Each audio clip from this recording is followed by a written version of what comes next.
Now will you notice God's reaction? And the Lord came down to see the city and the tower which the children of man builded. And the Lord said, Behold, the people is one, and they have all one language, and this they begin to do, and now nothing will be restrained from them which they had imagined to do. Now this is a tremendous statement. You see, language has been a tremendous barrier, and they are now going to attempt to build a tower and get together. They're all one language, and you find here fallen nature in spite of the flood. Man's totally depraved. And that question is now, God cannot ignore this rebellion, and this is rebellion against God. And so God's going to put up a protective wall.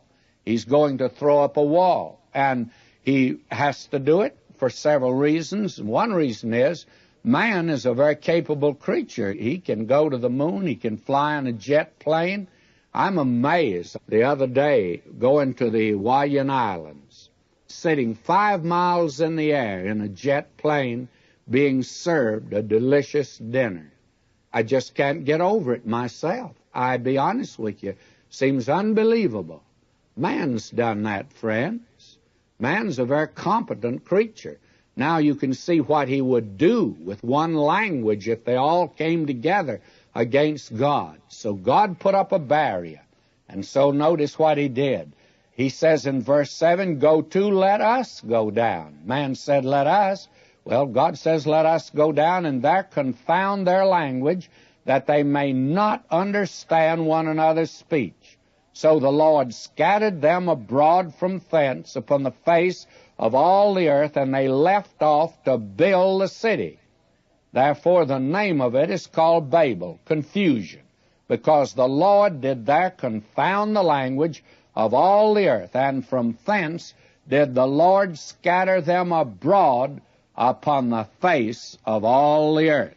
Now man is scattered over the face of the earth. And he's scattered now because here they are building the Tower of Babel. They can get together, and now they can't understand one another. You know, language barrier is a barrier and a wall that's higher than the wall of China. It's higher than the Berlin Wall, more effective. It is that which separates people, and it's stronger than any national border or any ocean, the language barrier, where there's no communication. Now, the question has always been raised, and in fact, a great many try to say, well, this took place gradually. Well, it says that God confounded their language, so right there as they were building, they couldn't understand each other, and they went in every direction.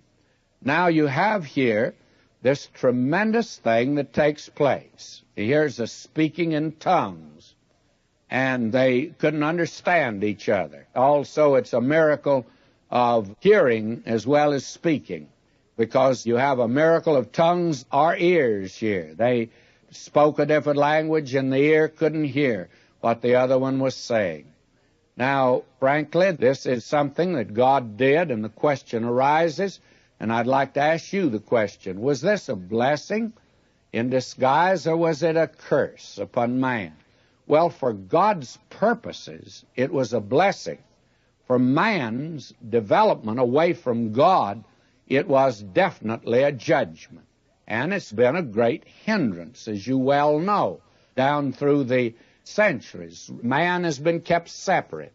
And one of the things that's happening today through this matter of radio and TV and the jet plane is the walls are being broken down, and the walls of Jericho are certainly come tumbling down today.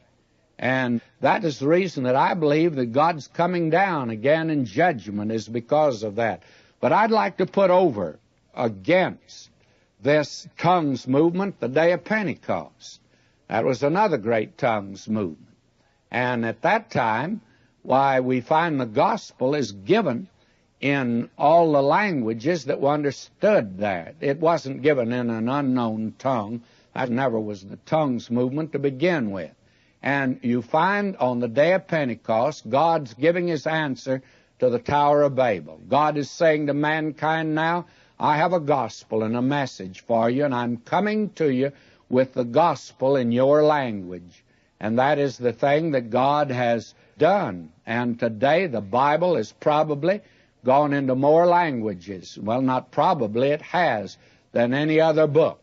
It's gone into more languages than any other book. And today it's being translated, and the gospel is being brought to literally hundreds of tribes throughout the world today. You see, the gospel is for all mankind.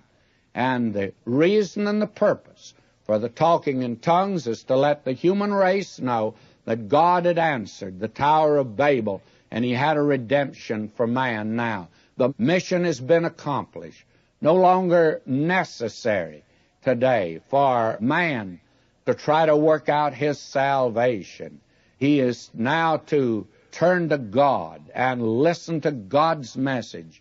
And the gospel, therefore, is for you, whoever you are today, and whatever tongue you speak, it's for you. It's for the nations of the world. And we're told that finally in the book of Revelation, they gathered there in his presence out of all the